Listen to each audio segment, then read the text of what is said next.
Halo semuanya, Assalamualaikum. Ketemu lagi sama Nia dan balik lagi di channelku di Cerita Bareng Nia. Ada cerita apa nih hari ini? Tontonin terus ya videonya sampai akhir.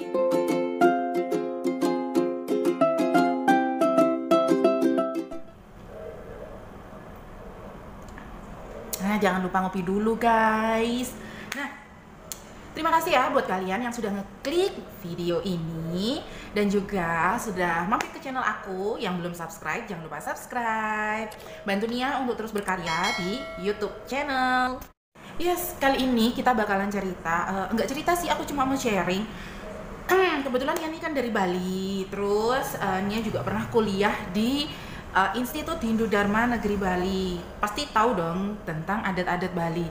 Nah, hari ini aku tuh mau cerita tentang adat perkawinan orang Bali ya. Tapi ini adatnya berbeda guys. Kalau misalnya perkawinan, kalau dalam bahasa Bali itu disebut pawiwahan, yang biasanya pasti yang namanya pernikahan nih ya. Orang mau nikah pasti yang namanya romantis, yang pasti bahagia. Nah, ini kalau kita mau bahas tentang yang pernikahan yang ini bukannya jauh dari bahagia, tapi ya lumayan nyesek sih. So kita lanjut aja dengan pernikahan adat dari Bali yang pertama. So pernikahan pertama nih ada yang namanya pernikahan nyentane. Nyentane itu apa sih kak? Nah, nyentane itu adalah pernikahan yang terjadi ketika si laki-laki ngikut ke keluarga perempuan. Terus di mana nih anehnya, di mana sih ininya? Ya mungkin bagi beberapa teman-teman yang di luar Bali itu udah hal yang biasa. Tapi kalau bagi orang Bali itu hal yang nggak biasa. Dalam kepercayaan agama Hindu dan juga dalam adat Bali, laki-laki itu dianggap sebagai puruse atau sebagai poros kehidupan dalam sebuah keluarga. Mereka mengambil hak warisnya itu atau mengambil garis warisnya itu dari keluarga laki-laki dan dari anak laki-laki. Itu sebenarnya di seluruh Indonesia, maksudnya di Indonesia sendiri memang menganut sistem kekeluargaan patrilineal, dan yang menganut patrilineal itu hampir keseluruhan Indonesia termasuk Bali.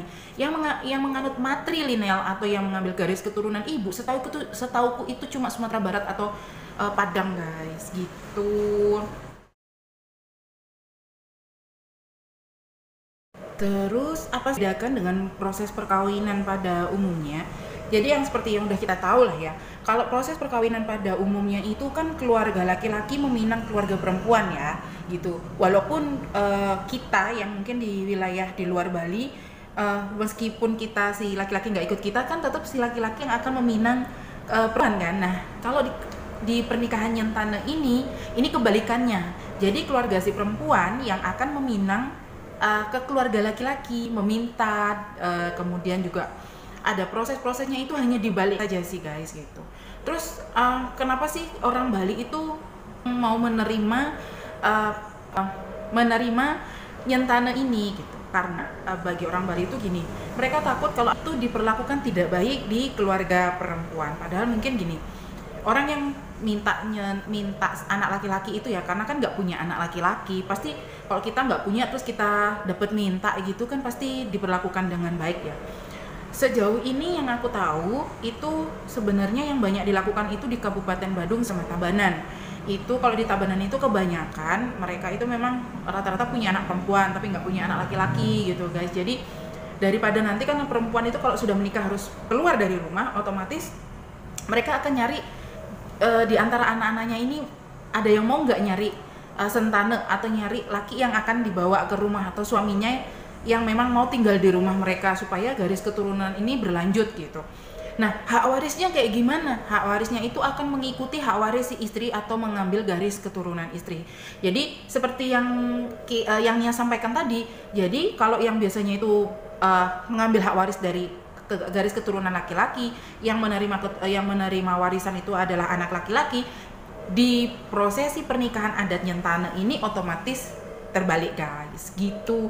Nah, itulah kenapa beberapa orang Bali, bukan beberapa sih, hampir keseluruhan orang Bali itu tidak menyetujui adat nyentane ini dan tidak memperbolehkan anaknya itu untuk nyentane ke rumah pacarnya atau pasangannya, calon istrinya, kayak gitu.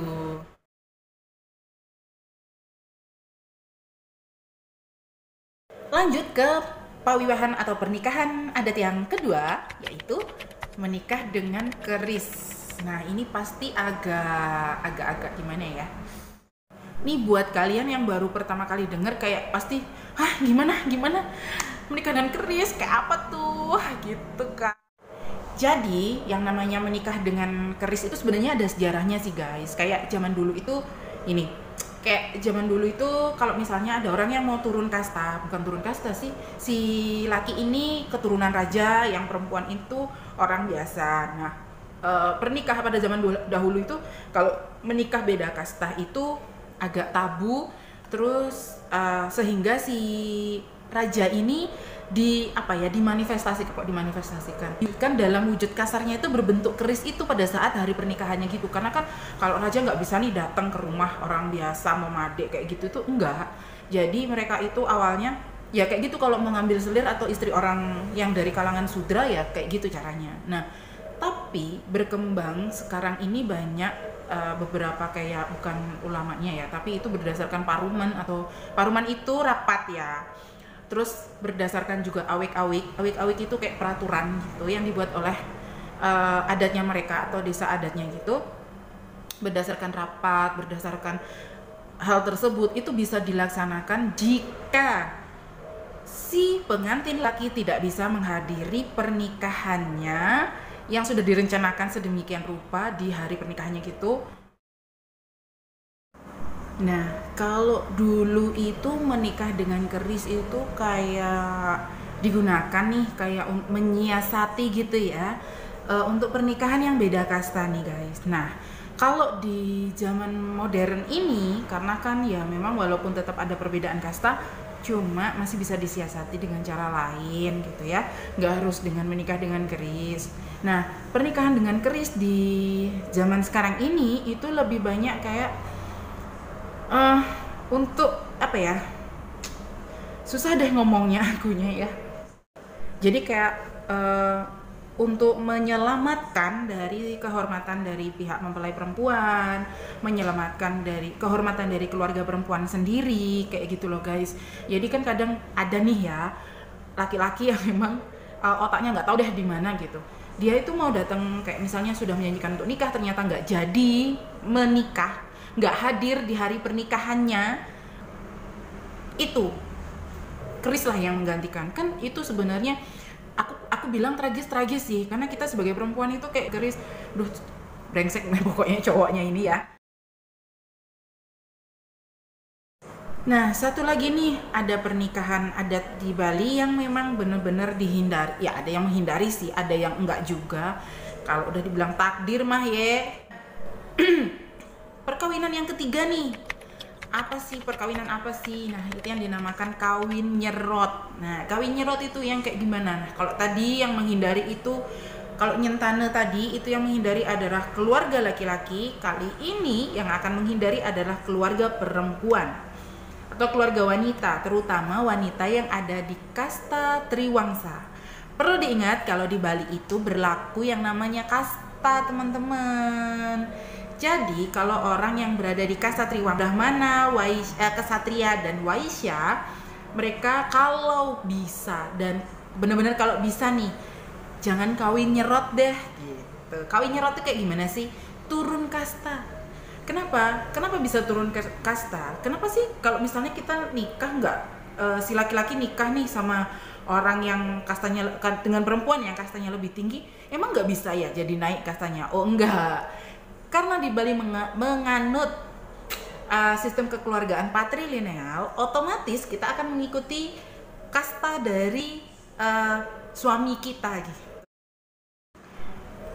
Semisal nih kalau aku dari kasta Brahmana misal aku nggak kasta Brahmana ya, kemudian aku mau nikah dengan orang yang kastanya Sudra, yang nggak masuk golongan Triwangsa sama sekali ya, jadi golongan Sudra misalnya gitu, itu otomatis kastaku itu akan turun jadinya gitu. Aku nggak dianggap sebagai orang Brahmana lagi gitu.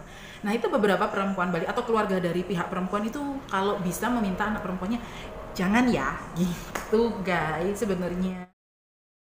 Terus Kak, gimana dong ngebedain kalau dia itu dari kasta apa gitu ya? Nah, ini sekedar bukan bonus sih, cuma sharing aja ya guys ya. Kalau misalnya nih kalau kalian punya teman yang namanya Putu, Made, Wayan, yang nggak ada embel-embelnya sama sekali, itu yang cuma ya I Wayan, I Made, I Kade, Ni Putu, Ni Loh, nah kayak gitu-gitu, itu memang dari kalangan orang biasa, maksudnya bukan triwangsa gitu ya. Nah, yang triwangsa nih, yang contohnya kalau dari kasta Brahmana itu mereka biasanya di depannya gitu Ida Ayu, Ida Bagus kayak gitu. Nah, kalau dari kesatria sendiri ada yang Dewa Ayu, Desa, Dewa Ayu, kemudian Dewa, kemudian ada kemudian kalau Waisya itu kalau nggak salah ada I Gusti, kemudian kalau misalnya ada Dewa Agung, ada Dewa Agung itu masuk kasta kesatria.